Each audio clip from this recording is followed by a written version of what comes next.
20-year-old Victoria Anna Elizabeth Cafasso lived with her father Giuseppe, mother Xenia and younger sister Alexandra in the northeastern Italian township of Ospedaletti. Victoria was born in Surrey, England. She had dual British-Italian citizenship and held a British passport. The Cafasso family returned to Italy when Victoria was very young, and it's there that she spent the majority of her life. Victoria was bright, vivacious and trusting. She was well travelled and spoke fluent English, Italian and French. Her family is described as affluent. Xenia Cafasso owned a thriving travel business and Giuseppe Cafasso was a criminal lawyer. Victoria was a student, and in July 1995 she took the decision, against the advice of her parents, to defer her legal studies and to travel to England to stay with her grandparents who still lived in Surrey. It seems that, at this time, Victoria felt that she needed to get away and to figure out exactly what it is that she wanted to do with her life. While in England, Victoria enrolled on a language course at Portsmouth University that was due to start the following year, in 1996.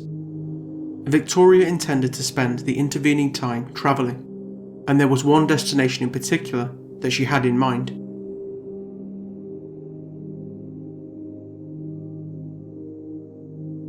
Victoria had a cousin named Simon de Salis. Simon was a writer and photographer living and working in the tiny Tasmanian township of Beaumaris in Australia. Victoria and Simon had only met twice previously, once in 1985 and then again in 1991. Simon was somewhat surprised then when in September of 1995 he received a call from Victoria. She spoke about her current situation and asked if she could come out and stay with him. Simon agreed to the visit but did caution Victoria that he was currently working on a novel and would need the time and space to write. It's not known how long Victoria had intended to spend in Australia. Speaking years later, Simon would say that he felt his cousin, quote, looked up to him, and quote, I think she thought I was quite an exotic cousin because I came from Tasmania. I travelled a lot and was quite worldly and always had plans to write a novel, which I think she thought was quite glamorous. When Victoria told her parents of her travel plans, they were against it. They were concerned that the trip to Tasmania would be Victoria's longest distance solo journey. Nevertheless, Victoria booked her flights, and in October 1995 she made the approximately 11,000-mile journey from England to Tasmania via Hong Kong and then Melbourne. Upon Victoria's arrival at Launceston Airport on Friday, October 6th, she was greeted by Simon. They made the 2-hour drive from Launceston to Beaumaris. Beaumaris is a seaside town on the east coast of Tasmania with a population in 1995 of just 350 people. The towns nearest to Beaumaris were Scamander, 1 mile to the south, and St Helens, 5 miles north.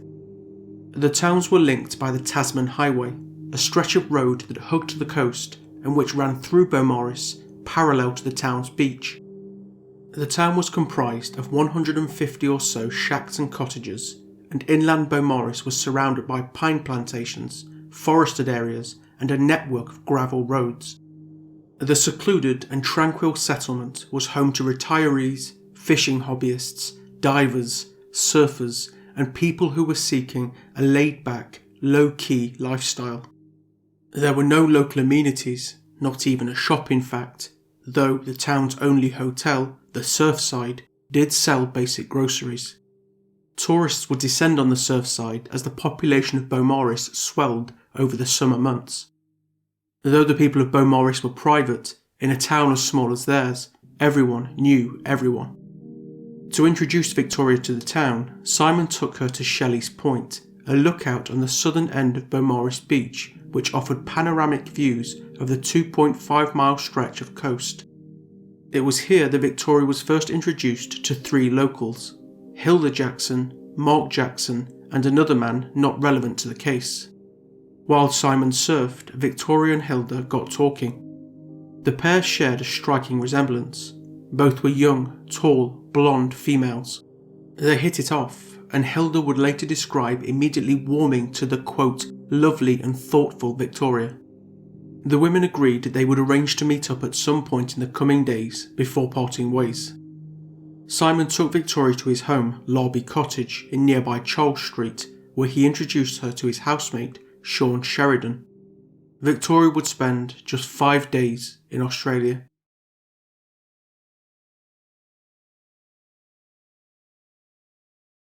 Just before 1:30 p.m. on the afternoon of Wednesday, October 11th, 1995, Beaumaris resident Margaret McIntyre was walking her dog along Beaumaris Beach. She would discover the partially nude body of Victoria Cafasso laid out in the foreshore, the water lapping against her. Panicked, Margaret ran to the nearest house and attracted the attention of 2 men, Jeffrey Adams and Russell Harwood. The men rushed to the beach and Jeffrey waited with Victoria's body while Margaret and Russell raised the alarm. Officers Galloway, Pedder and Ferguson of Launceston Criminal Investigation Branch, or CIB, attended the scene at 1:37 p.m, and the investigation into Victoria Cafasso's death would begin.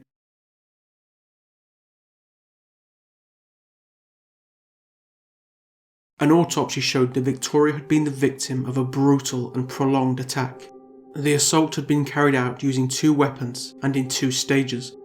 First, Victoria was bludgeoned with an unknown blunt object described as being heavy with a straight edge. The killer dealt blows to Victoria's buttocks and upper arm. The final blow was to Victoria's face, a blow so severe that 3 of her front teeth were knocked out and her nose was fractured. The pathologist believes it is highly likely that this blow rendered Victoria unconscious. While unconscious, the killer used the second weapon, believed to be a thick-bladed hunting or diving knife. Victoria was stabbed 17 times in her face, head, shoulder, back, neck and chest, with the 2 fatal wounds being delivered directly through her heart. Neither of the weapons used in the attack has ever been found. The pathologist noted that injuries to Victoria's arms and legs, which included a fractured hand, as well as the state of the scene, indicated that Victoria had fought for her life.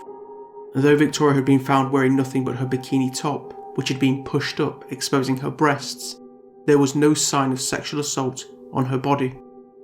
The investigation by Launceston CIB would be led by Detective Sergeant Jim Harvey. Using eyewitness testimony and the account of Simon DeSalis, police were able to piece together Victoria's movements on the day of her murder. Simon told police that he and Victoria ate breakfast together at Larby Cottage at around 8 a.m. At this time, Victoria told Simon that she planned to spend the morning at the beach and asked if she could borrow a small bag to carry her things. The pair were alone at this time as flatmate Sean Sheridan had already left for work. At 9 a.m, Victoria left for the beach, not specifying when she planned to return. Victoria was sighted by 4 different witnesses. First, by a local couple who saw her walking in the direction of the beach. The couple at first mistook Victoria for Hilda Jackson. Second, by Hilda Jackson herself, who also reported seeing Victoria walking in the direction of the beach. And finally by another local woman, Iris Smith, who saw Victoria twice while actually at the beach. Just like the local couple, Iris Smith also initially mistook Victoria for Hilda Jackson. Mrs. Smith's first sighting of Victoria was at 9:55 a.m. when she saw her walking away from the ocean and sitting down in the sand. She saw Victoria a second time 15 minutes later at 10:10 a.m, this time sunbathing. Police estimated that 50 people had visited the beach between 8:30 a.m. and when Victoria's body was found at 1:30 p.m. These included walkers, fishermen and a mother and child seen paddling on the shore. Despite this, no one has ever come forward claiming to have seen or heard a disturbance. The view from the road that runs parallel to the beach was partially obscured by brush, making it difficult for passing walkers and motorists to have seen anything. Hilda Jackson took her usual daily beach run during this window of time, though in the opposite direction to the route taken by Victoria. She also saw nothing. At the scene, officers asked Jeffrey to go and find something with which to cover Victoria's body. When Jeffrey returned carrying a blue tarpaulin, Victoria's body had been moved further away from the foreshore. Police denied for years that the body had been moved or that they had covered it in any way. Years later, at a coroner's inquest, a photo would be uncovered that proved Victoria's body had been moved and that it had also been covered using the blue tarpaulin. The coroner concluded that these denials by police were not made for any nefarious reason and that the body had likely been moved as a means of preserving any evidence that may be found on Victoria's body and the surrounding scene as the tide came in. The coroner also found that authorization had been given by senior officers for the body to be moved. It seems that there was a breakdown in communication between first responders and detectives. A search of the rest of the beach was conducted. Around 55 metres from the location of Victoria's body was discovered the presumed location of the attack. In an area of disturbed sand where it was clear that a struggle had taken place, Victoria's personal belongings were found. Amongst these was the bag she had borrowed from Simon. This contained a large beach towel, a flask of water, a Sony Walkman, sun cream, a scarf, and Victoria's purse containing her personal papers and over $500 in Australian and other currencies. Scattered across the scene were also her bangle, sunglasses, sand shoes, a ring, and a watch. The bangle and watch were both found to be damaged, and this corresponded with injuries found on Victoria's hand and arms. Missing from the scene was Victoria's blue and white floral pattern bikini bottom, a handmade shell necklace she had made days earlier, and perhaps most disturbingly, the teeth she had lost during the attack. Sand at the scene was sifted and the shore was dived. Despite this, no sign of the teeth, the bikini bottom, or the shell necklace has ever been found. The clothes that Victoria wore over her bikini during her walk to the beach have also never been found. In fact, there are conflicting accounts of exactly what Victoria was actually wearing on the day. After checking over her belongings, Victoria's grandmother told police that her granddaughter had packed a t-shirt with a wolf motif on the front and a pair of beige linen trousers, which were both missing. However, one of the witnesses would claim to have seen Victoria wearing a dark brown skirt and a dark sleeveless top. It was found that at the time of the attack, Victoria had already stripped down to her bikini. As for why Victoria's body had been discovered so far from the scene of the crime, officers found no drag marks in the sand, and it was concluded by a coroner that her body had drifted, carried by the ocean tide, and washed up where it was found. Various footprints were found, both at the crime scene and at the site of Victoria's body.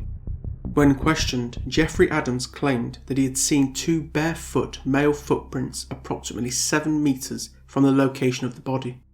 He told police that the front foot impression was deeper than the back, and that the prints were pointed in the direction of the ocean. Officers claimed to not have seen these prints. If these prints did exist, and the coroner is correct in his conclusion that Victoria's body had drifted to the place where it was found, then where did these prints come from, and who did they belong to? Separately, Constable Ferguson claimed to have found 2 other prominent sets of footprints. The first, which he believed to have been left by someone wearing sand shoes, was found walking in the direction of the crime scene and were parallel to another set of footprints a few feet away. The second set of prints led from an overhanging sandbank away from the shore, moving in the direction of the crime scene. A former shoe salesman, Constable Ferguson noted a ripple-soled imprint that was different to the first set of prints. No attempt was made to preserve these prints, no photos were taken, and of all the prints discovered at the beach that day, only a single impression cast was made. The cast was forensically examined and would later be used to exclude several people from the investigation. However, the cast is described as being of insufficient quality to rule out the footprints actually belonging to Victoria herself. A forensics team would examine the scene and no foreign DNA or fingerprints were found.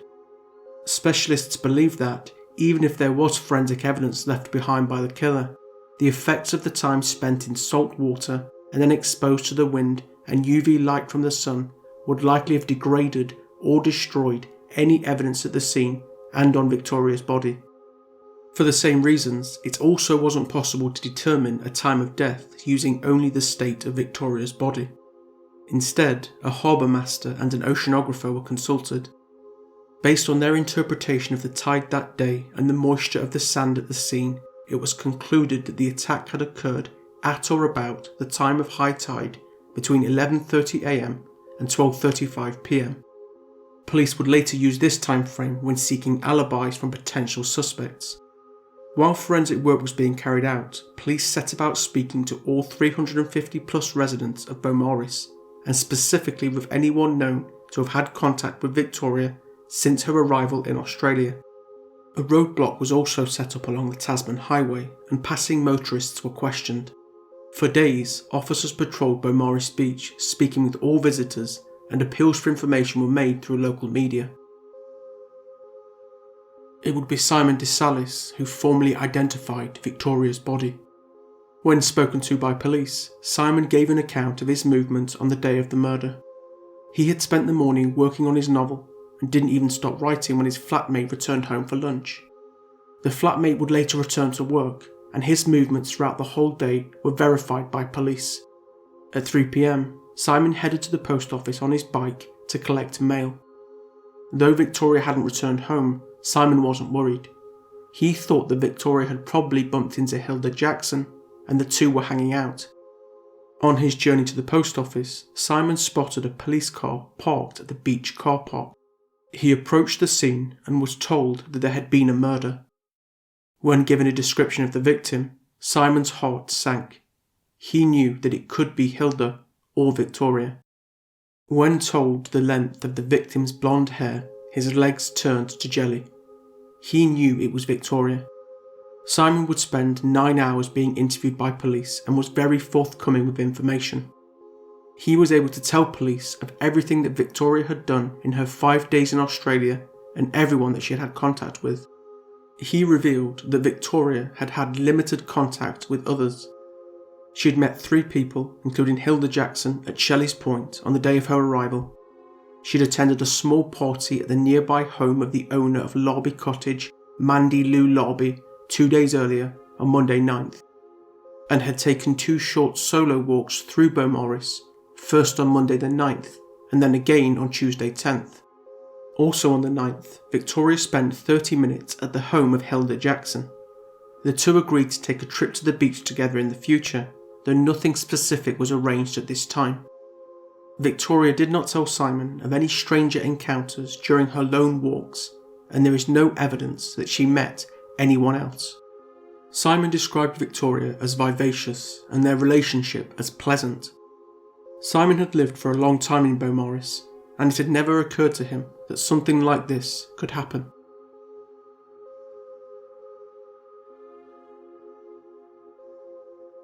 The murder sent shockwaves through Beaumaris, and fear and paranoia gripped the town. Here around the neighbourhood is pointing at him or me or the boys and that. Residents moved away, house prices dropped, and business at the Surfside Hotel fell off. Police called a town meeting at the hotel in attempts to reassure locals and to appeal for witnesses. The devastated Cafasso family arrived in Tasmania a few days after the murder and were taken to Beaumaris Beach. Mrs. Cafasso took a scoop of sand from the area that Victoria's body was found. She and her husband would speak at a police press conference where they would make an appeal for information.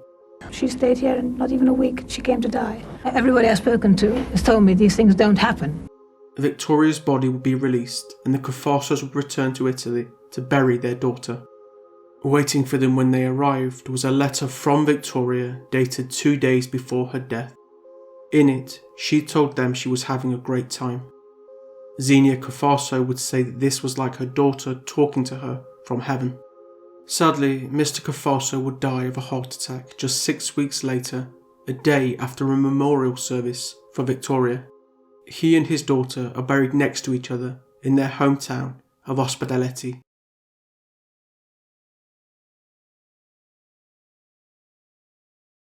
Profiling was carried out in an attempt to build a picture of the personality and mindset of the killer.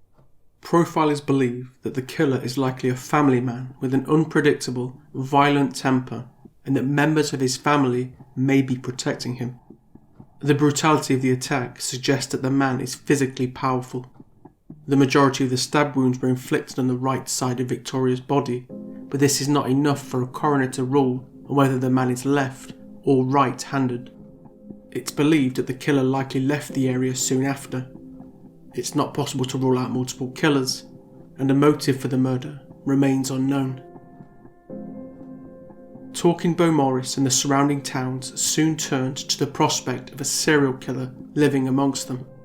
3 years before the murder of Victoria Cafasso in 1993, another European tourist, 26-year-old German woman Nancy Grunwald, vanished while cycling along the Tasman highway just miles from Beaumaris.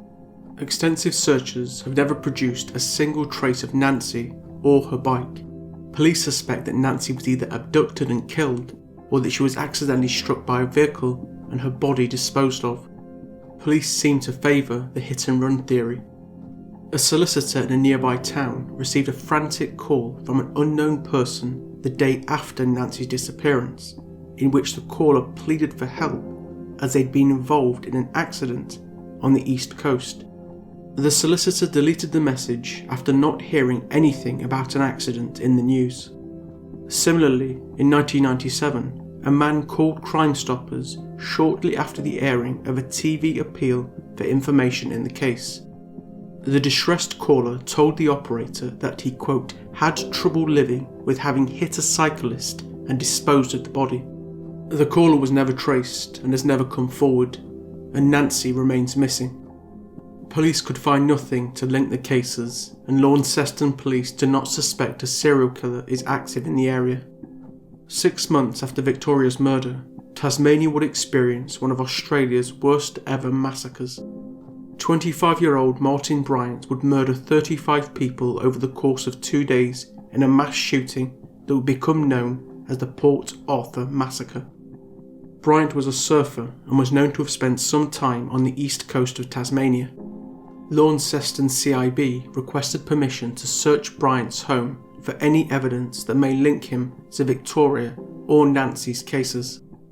Searches were conducted and nothing was ever found. A full profile of Victoria's life was produced. From this, police identified that her father was a criminal lawyer and her grandfather was a former chief of police in the city of Rome in the 1970s. It was thought possible that Victoria may have been targeted by organised crime in an act of retribution. Launceston police contacted Interpol, the international crime police organisation, who found nothing to suggest mafia involvement in the case. Locally, police considered more than 300 suspects during the course of their investigation. They eventually narrowed this down to 3 men: the fisherman, the biker, and the doctor. This is how Tasmanian author Melanie Calvert would refer to the suspects in her book Tasmania's Beaumaris Beach Mystery: What Happened to Nancy and Victoria. The men's real names are Tony Kirkland, Gary Stretch Holmes, and Dr. Roman Hasil. Weeks before the murder, Hilda Jackson was approached by a strange man while out running on the beach. She said that the man had been loitering in the area when he came uncomfortably close to ask her if she knew the quickest way off the beach. The man left and an unnerved Hilda quickly returned home. There, she found that a pair of her underwear that she had left in her bathroom were missing. She had left a side door to her property open and was adamant that someone had entered her home. It would also be found that a woman who lived close to Hilda had had underwear stolen from a clothes line on her property at around the same time. These incidents led police to consider that Hilda may have been the killer's intended target and that he mistook Victoria for Hilda due to the pair's close resemblance. They believed that Hilda may have been being stalked. In an attempt to trap a potential stalker, police officers hid in the sand dunes at Beaumaris Beach, armed Hilda with a hunting knife, and surveilled the area as she went out on her daily run. This produced nothing. Launceston police would later take Hilda to a nearby pier where she would pick out a local fisherman, Tony Kirkland, as the man that had earlier stalked her on the beach. Kirkland denied stalking Hilda and pleaded his innocence in Victoria's murder. He would also plead his innocence years later when giving testimony at the coroner's inquest, though it is claimed that he was less cooperative at the inquest than he had been with police during his initial questioning in 1995. The fisherman would claim to have been victimised by police and has said, quote, I haven't done anything wrong. I've been victimised all along. The police, the whole system. It was a terrible thing, but I'm pissed off that I was accused of it. It's claimed by people that knew Kirkland that he relished the notoriety of being a person of interest in the case. And in 1998 he had an interim restraining order taken out against him by a 17-year-old girl who he is alleged to have been stalking and threatening. Coroner Don Jones would reveal that Kirkland did have an alibi. He'd apparently been sighted at a shop miles away at the time of the murder. The coroner said, "There was an alibi for him by other people saying he was in St Helens at the time. So, I mean, unless he was a miracle man who could run on water and do everything else, I can't say how he could possibly have committed the crime." The biker, Gary Holmes, known as Stretch, was a local man with a history of violence who was known to have a short temper. Holmes would give police conflicting accounts of his movements on the day of Victoria's murder. The specific details of these accounts is not available, and it's not known if he has an alibi. When questioned by police, Holmes was found to have scratches on his arm, though this was later proven to have been caused by him smashing a plywood door at his home after an argument with his wife. Friends would allege that Holmes spoke of the murder often, and that he mentioned that he fit the psychological profile of the killer. Holmes would also give testimony to the coroner's inquest, in which he declared his innocence. Dr. Roman Hasil was a gynecologist who lived in the Tasmanian capital of Hobart. Dr. Hasil first came to police attention in the case when he was alleged to have been sighted at a service station near Beaumaris on the day of the murder. When questioned by police, the doctor was found to have scratches on his face that he claimed to have sustained following a drunken fall. Dr. Hasil would also claim to have been at home at the time of the murder, but was unable to provide an alibi. Dr. Hasil was later dismissed from his job at a hospital in Tasmania, allegedly for drinking and failing to disclose a prior prison term. Following this, he would move to New Zealand, where he found work at another hospital. He would again be dismissed from his job, this time for allegedly botching operations and for alleged unprofessional interactions with patients. Dr. Hasil would have his medical licence revoked in New Zealand and would later be deported from the country in 2008 after threatening his wife with a knife. Coroner Don Jones would say of Dr. Hasil, "He got into trouble with the medical board doesn't mean he was some crazed killer." Coroner Jones made this statement years before Dr. Hasil's deportation from New Zealand. Like the fisherman and the biker, no conclusive evidence was found to link the doctor to Victoria Cafasso's murder.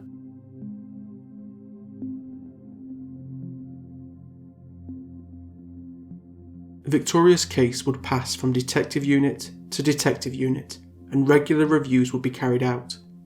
Despite this, no further evidence has ever been found. In March 2003, the inquest mentioned throughout this video was closed, with Coroner Don Jones recording an open verdict. He would highlight many flaws in the investigation. These included the beach not being closed and the scene not properly cordoned off. A cast was taken of only one of the footprints found at the scene. No video was taken of the scene. Photographs taken were not properly time-stamped. The use of blue tarpaulin introducing contamination to the scene and Victoria's body. The state forensic pathologist not attending the scene. There was a delay in a specialist examination review of evidence, a lack of communication between local police and CIB officers, and an omission to cast the foot of the deceased. Only photos had been taken of Victoria's feet. All of this would lead Coroner Jones to later say, quote, "I believe that even if they were ever to locate the person who did the crime, the evidence was so tainted at the time, it's most unlikely now that they could ever get a conviction."